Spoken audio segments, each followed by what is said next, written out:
C'est vrai que c'est un dossier complexe, difficile. Il faut revenir à ce qui s'est passé il y a un an, à partir du 13 mai 2024, avec des violences insupportables.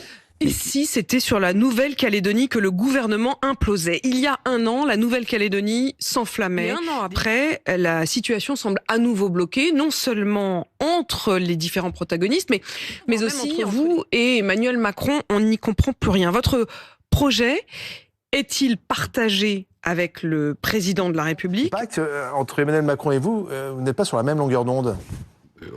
Nous n'avons pas d'autre choix, celui d'être sur la même longueur d'onde. Vous le pensez toujours qu'Emmanuel Macron a mis à terre 36 années de dialogue et de progrès, qu'il a torpillé l'entêtement par un entêtement imbécile, irresponsable et criminel ces accords, et que c'est un président de la République mal entouré et mal conseillé? Ce sont des déclarations que vous avez faites avant d'être ministre. Absolument. Donc je vois que vous cherchez la crise dans les ménages. Chacun sait, le président de la République comme François Bayrou, que je ne suis pas venu au gouvernement, et notamment sur le dossier de la Nouvelle-Calédonie, pour refaire ce qui a été fait il y a un an. Fait-il encore preuve d'entêtement imbécile, irresponsable et criminel? Non, mais aujourd'hui je suis ministre et mon rôle c'est précisément de trouver les bonnes solutions. Et j'ai besoin aussi du président de la République. Donc, nous travaillons ensemble, en dépit de ce que je lis dans la presse. Les deux députés les plus anti-indépendantistes, dirons-nous, Nicolas Metzdorf, Sonia Backès, semble-t-il demander à Emmanuel Macron de reprendre la main. Et juste après, l'Élysée a effectivement annoncé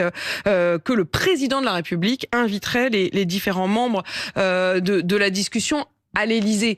Vous vous êtes pas dit, je suis en train de me faire complètement avoir? Non mais on est en train de marcher sur la tête là. Faut arrêter la picouse les gars. Est-ce que vous, en tant que député de Nouvelle-Calédonie, vous êtes prêt à saisir cette main tendue du président de la République? Oui, bien sûr, surtout qu'on l'a sollicité. Cette main tendue du président de la République, c'est plutôt lui qui a accepté la nôtre. Puisque suite à la proposition de Manuel Valls de faire de la Nouvelle-Calédonie un État associé à la France, nous avons considéré, nous les non-indépendantistes, que ça ne respectait pas les 3 référendums qui avaient consacré la Nouvelle-Calédonie française. Et donc on a demandé au président de la République qu'il puisse reprendre la main sur le dossier. C'est une sorte de défaite pour Manuel Valls, vous mettez Manuel Valls hors jeu? Je pense qu'il y a un problème de cohérence dans le discours politique de la gauche, et notamment chez Manuel Valls. Dans sa carrière politique, la Nouvelle-Calédonie tient une place à part. En 1988, Manuel Valls vient tout juste d'être nommé conseiller de Michel Rocard. Il est aux premières loges quand les accords de Matignon sont signés entre loyalistes et indépendantistes. L'idée, chez Rocard notamment, c'était qu'il fallait réussir et ce processus de décolonisation, éviter la guerre civile, mettre tout le monde autour de la table pour dépasser la confrontation. Et vous savez, je suis inquiet parce que j'entends des discours, notamment à la droite de l'échiquier politique, qui me rappellent les vieux discours de Bernard Pons, alors ça c'est la préhistoire, ou de Charles Pasqua. Charles Pasqua, dans les années 80, avait dit la défense de Bastia commence à Nouméa. Tous ces discours des années 80 se sont terminés avec le drame d'Ouvéa. Ce que vous êtes en train de nous dire, c'est que le risque d'un embrasement est toujours là. Le président de la République a parlé d'un projet nouveau qu'il mettrait sur la table, donc par définition qui est différent de celui de Manuel Valls. Oui. On préfère un bon accord à un mauvais accord, on préfère un bon accord à pas d'accord, mais on préfère pas d'accord à un mauvais accord. Attention, s'il n'y a pas d'accord, si les mots qu'on prononce sont des mots incendiaires, alors à ce moment-là, on peut aller au drame. Et ma responsabilité, c'est d'éviter le drame. Là, c'est clairement la France insoumise. Oui, fait partie des incendiaires du dossier calédonien. Oui. Le Rassemblement national, Marine Le Pen est venue sur place il y a peu de temps, n'a pas toujours été très bien accueilli non plus. Le sage au sein de cette équipe qui regarde l'agitation d'un Gérald Darmanin et qui lui dit, prends du recul. Non, c'est pas une question de sagesse, c'est une question en effet d'expérience. Et c'est la même chose pour les mots qu'on utilise. Moi, j'ai pas de rancune personnelle envers Manuel Valls. Je dis juste que son projet qui a été mis sur la table ne correspond pas à la volonté du peuple. Aujourd'hui, on a l'impression que, par exemple, Djibaou, le fils, donc qui est le chef de file de la majorité des Kanaks, a un esprit positif et un esprit de coopération. C'est pas du tout un irresponsable ni un violent. En revanche, quand on écoute des députés théoriquement de l'actuelle majorité qui représente les Caldoches, les Français d'origine métropolitaine, le moins qu'on puisse dire, c'est qu'ils se comportent plutôt comme un incendiaire que comme un pompier. Et ça date pas d'il y a 6 mois, ça date encore des derniers jours. Il y a eu ces émeutes, c'est un bilan terrible, 13 morts, des milliards de dégâts. Au fond, la menace que ça se reproduise aussi. Je peux pas entendre cet argument parce que je dois pas faire les choses en fonction de est-ce qu'on a peur qu'il y ait des violences ou pas. Oui, alors cette question du corps électoral est finalement rejaillie à travers les propos qu'avait tenus le ministre Manuel Valls en votre présence et duquel vous vous étiez opposé quand il avait parlé de peuple premier en Nouvelle-Calédonie à propos de la population mélanésienne, kanak. Et ça vous avait profondément agacé. Il y a un peuple premier que les Kanaks qui nous respectent pas. Dire ça, c'est vrai. C'est un révisionnisme de ta part. Moi, on ne traite pas de peuple second. Le risque, ce n'est pas l'explosion du gouvernement. Le risque, c'est l'explosion en Nouvelle-Calédonie s'il n'y a pas un accord. Et je veux le dire très clairement, le président de la République, le Premier ministre, et pour ce qui me concerne, sommes alignés vraiment sur l'idée qu'il faut un accord politique pour l'avenir de la Nouvelle-Calédonie. Ne les oubliez pas, parce que c'est le sentiment qui revient. On ne peut pas les oublier. Parce que quand vous êtes allé en Nouvelle-Calédonie il y a quelques semaines, vous avez dit, en arrivant, s'il n'y a pas d'accord politique, c'est le chaos. Je vais y venir. Emmanuel Macron l'a donc annoncé. Il demande aux différents protagonistes de venir. Il les invite à venir à Paris reprendre le dialogue. Ça veut donc dire que le dialogue que vous aviez fait avec eux là-bas a échoué. Il a en partie échoué, mais le dialogue est toujours là.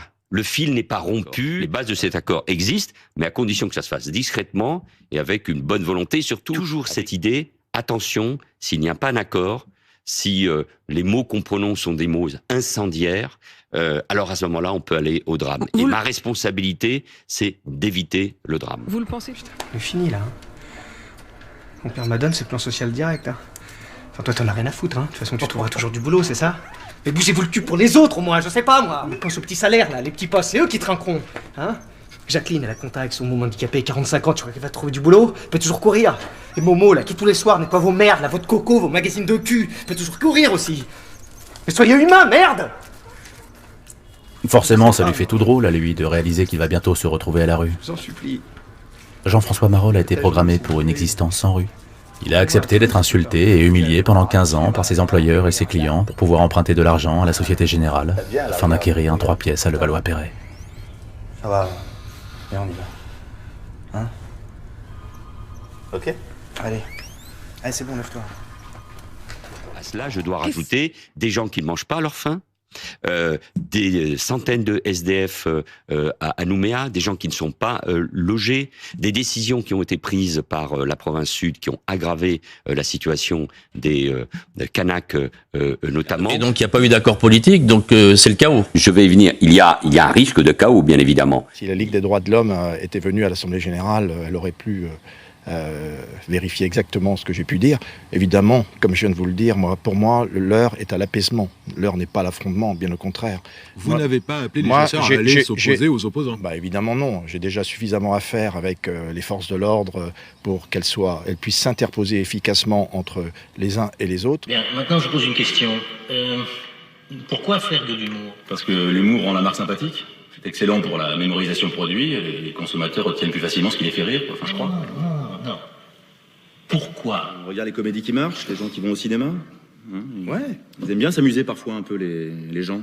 C'est 30% du produit intérieur brut de la Nouvelle-Calédonie. C'est 1 000 € par mois par Calédonien. C'est un véritable plan Marshall. C'est d'ailleurs ce que demande Madame Le Pen. Le gouvernement crée au fond les conditions d'un véritable plan Marshall pour la Nouvelle-Calédonie. Tous les ans, l'État met 1,7 milliard pour la Nouvelle-Calédonie. Retraite, salaire des profs, soutien aux entreprises. Après la Deuxième Guerre mondiale, l'Amérique a fait le plan Marshall pour l'Europe. Heureusement pour les Européens, ils avaient encore des colonies. Donc ils ne pouvaient pas totalement dépendre de l'Amérique. Ils avaient encore les moyens de vivre sans l'Amérique. L'Amérique a décidé l'autodétermination des peuples. C'est ça la création des Nations Unies. Toutes les indépendances ont été accompagnées par les États-Unis. Et ils ont été accompagnés par les États-Unis. Mais seulement quand on obtient les indépendances, les États-Unis veulent récupérer tous les pays africains dans son giron. Ils l'ont fait, ils l'ont réussi. Mais la France, puisqu'il avait un grand empire dans le monde d'ailleurs, parce qu'il y a les Antilles, tout ça, mais la France a obtenu le droit de gérer une partie de l'Afrique là où elle s'est implantée. La France a eu l'autorisation des Américains de gérer ça. C'est pour ça que la France pouvait faire des choses en Afrique avec la bénédiction des Américains. Il faut reconstruire la filière nickel. Et c'est pour moi aussi une priorité. C'est un minerai rare, c'est stratégique pour l'Europe, pour la France et pour la Nouvelle-Calédonie. Donc c'est une de mes priorités. Et ensuite, il faut un accord politique. Sans accord politique, comment trouver par exemple des repreneurs, des Émirats ou des Indiens pour le nickel si nous sommes dans l'instabilité? Comment permettre à des entreprises de rester et d'investir pour reconstruire les centres commerciaux? On le vend à qui? Le yaourt, putain. À la ménagère. Et la ménagère, c'est quoi? Non, mais attendez, il faut sortir, les gars. La ménagère, c'est une bonne femme fatiguée. Elle est dans son hyper de province, il y a ses gosses qui gueulent dans le caddie, elle a les mains pleines de merde, elle est crevée, il y a tout un tas de problèmes, il y a son mari qui picole. Vous feriez bien de vous demander, mais qu'est-ce qu'elle a envie de voir, notre ménagère? Qu'est-ce qu'elle a envie d'entendre? Qu'est-ce qu'elle veut qu'on lui dise? Est-ce que l'indépendance est une option? Mais l'indépendance sèche, l'indépendance sans un lien avec la France n'aurait aucun sens. Les relations qui unissent la France et l'Afrique sont très précieuses. Oui. D'abord, ce sont nos amis. Ce sont nos frères, quasiment. Et ensuite, nous exploitons là-bas les mines de diamants, les puits de pétrole, le gaz, l'uranium. Oui. Et par ailleurs, Et c'est quoi une indépendance avec un lien? C'est une demi-indépendance. Mais ce n'est pas ce que je propose. C'est ce que vous appelez, vous, la souveraineté avec la France. Oui, puis c'est un peu la France. Oubliez ça, Hubert. Oubliez le temps béni des colonies. Ils sont indépendants, maintenant.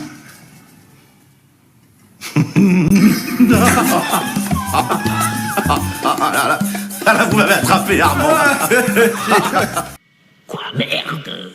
On est des marchands de rêve, putain. Il faut sortir du processus de décolonisation. La Nouvelle-Calédonie, avec l'Algérie, était la seule colonie de peuplement et pénitentiaire. Et ce processus de décolonisation, il n'est pas terminé. Et puis il y a l'exercice du droit. Ça veut dire quoi, sortir du processus de décolonisation? Ça veut dire quoi? Ça veut dire aller jusqu'au bout? Ça veut dire que il faut penser les plaies? Il y a encore des plaies ouvertes? Bien sûr qu'il y a des plaies ouvertes. Bien sûr que l'histoire est toujours béante. Mais les Calédoniens ont voté par 3 fois.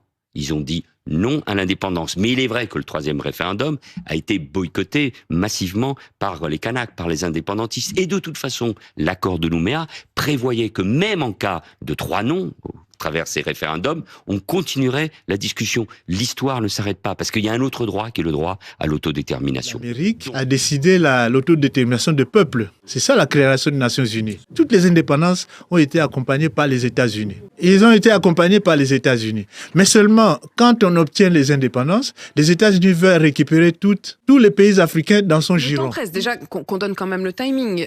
Il y a des élections qui sont censées se tenir avant la fin 2025.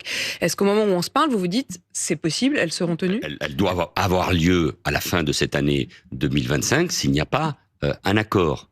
Et donc elles auraient lieu sans accord, sans modification du corps électoral, et elles porteraient essentiellement sur la situation actuelle. C'est un processus démocratique, mais s'il y a un accord en revanche, il y a toujours la possibilité de les reporter de quelques mois. De les reporter de quelques mois. Oui, parce qu'il faudrait à ce moment-là, s'il y avait un accord, il faudrait une révision constitutionnelle, institutionnelle, et consulter les Calédoniens sur l'accord. Mais... Lors de son discours d'ouverture concernant l'avenir institutionnel du pays au Palais de l'Élysée, le président de la République, Emmanuel Macron, a présenté plusieurs points dans des perspectives de stabilité économique, les compétences avec les relations extérieures. Le mot d'État associé aurait aussi été prononcé. Pour le député indépendantiste Emmanuel Tjibaou, c'est un discours engageant. Jeudi après-midi, le ministre Manuel Valls, accompagné d'Amélie Montchalin, ministre chargée des comptes publics, a réuni les partenaires politiques, les acteurs économiques ou encore les représentants de la société civile pour traiter les questions économiques et sociales du pays. On est rassuré dans le sens où cette séquence, c'est la préparation, on l'espère, d'un véritable accord économique et social au sein d'un accord politique qu'on espère vraiment de nos voeux. Et engagement fort à la fois des politiques calédoniens, mais aussi de l'État, dans un véritable plan de relance économique et sociale de la Nouvelle-Calédonie. Situation financière du pays, compte public, projet de société ou encore nickel, ces sujets seront abordés jusqu'à la fin de la semaine. Accord ou pas, les discussions politiques se poursuivent ce week-end et même jusqu'à la semaine prochaine s'il le faut. C'est une nouvelle page qui se dessine pour la Nouvelle-Calédonie. Un accord historique trouvé tôt ce matin par l'ensemble des partis en région parisienne. La création d'un État de la Nouvelle-Calédonie est actée, un État intégré à la République française, une sorte d'État dans l'État aux compétences accrues. C'est un statut qui est évidemment dans la France, à partir du moment où les compétences régaliennes sont exercées par l'État. On est très satisfait aussi d'avoir évité d'organiser un nouveau référendum couperet. Il n'y a plus de référendum de prévu en fait pour la Nouvelle-Calédonie, que ce soit dans 15, 20, 25 ou 30 ans. Si les Calédoniens restent français, une nationalité calédonienne sera créée.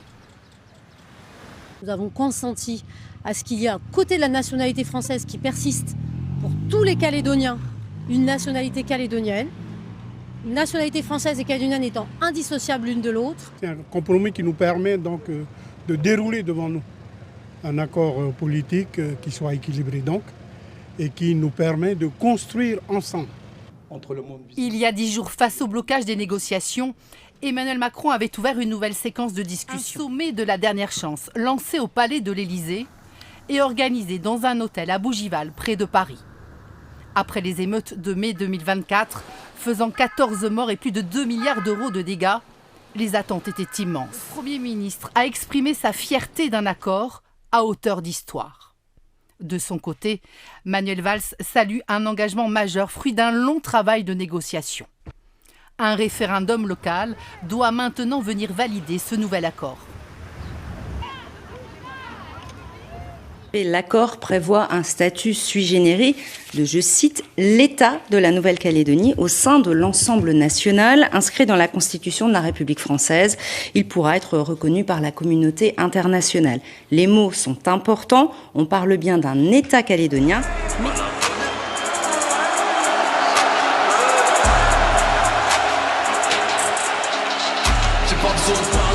séducteur, le shit c'est du filtre et la coke c'est du beurre. J'arrive plus à me projeter, je vois que le MU sa mère il est DU.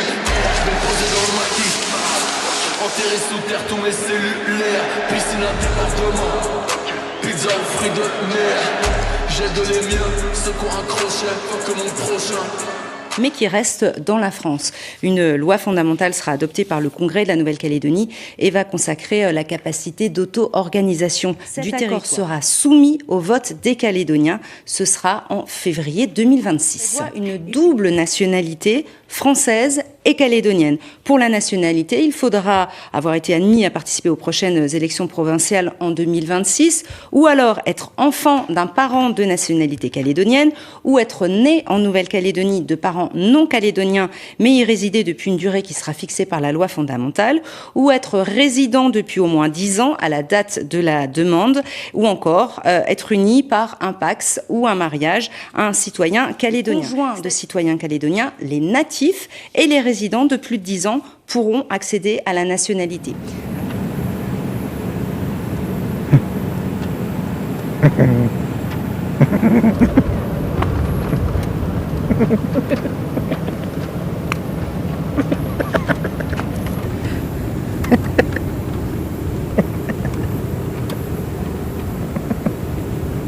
Alors attention, une précision et pas des moindres, la renonciation à la citoyenneté française entraîne la renonciation à la nationalité calédonienne. Et puis une dernière précision, les Calédoniens conservent la citoyenneté européenne. Il faudra avoir été inscrit sur la liste spéciale lors des précédentes élections ou être né en Calédonie ou y résider depuis 15 ans et être inscrit sur la liste générale à la date de la demande. L'obtention de la nationalité et du droit de vote sont donc légèrement différents. La composition du futur congrès et des des provinces. Il y aura 56 élus provinciaux, membres du Congrès, plus 20 élus non membres du Congrès. Et cela va se répartir comme suit. Pour les îles Loyauté, 5 membres au Congrès, plus 9. Pour la province Nord, 14 membres au Congrès, plus 8. Et pour la province Sud, 37 membres au Congrès, plus 3. Alors pour les relations internationales, elles sont transférées à la Nouvelle-Calédonie. La Calédonie va conduire ses actions diplomatiques dans le respect des engagements internationaux et des intérêts fondamentaux de la France.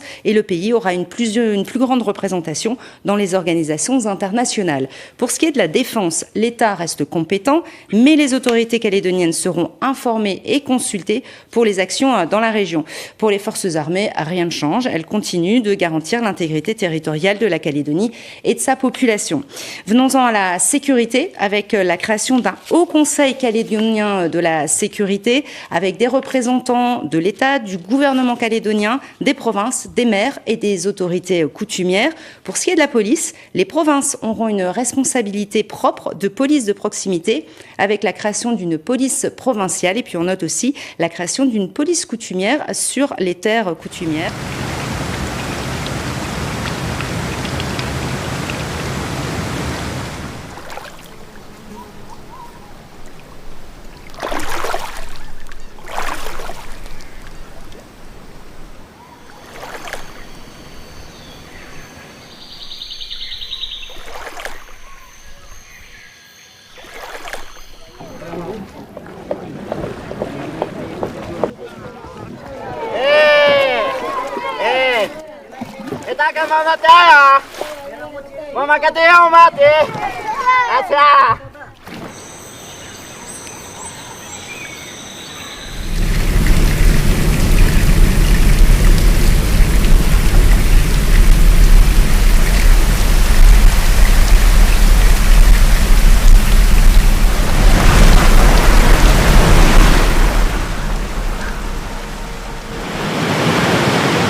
Que pour ce qui est de la justice et de la monnaie, rien ne change, l'État garde la main. L'assainissement des finances publiques, le retour à la soutenabilité de la dette publique calédonienne, et pour ce qui est de la relance et de la diversification, les axes retenus sont l'autosuffisance alimentaire et énergétique, le tourisme, l'économie bleue et l'économie sociale et solidaire. Pour ce qui est du nickel, l'accord prévoit un plan stratégique pour la filière avec la relance d'une activité de transformation en province Nord, la sécurisation de l'accès à la ressource et la facilitation de l'export de minerais. Un dernier mot, Thérèse, concerne le calendrier de cet accord. À l'automne prochain, automne 2025, adoption de la loi organique donc, qui va acter le report des élections provinciales.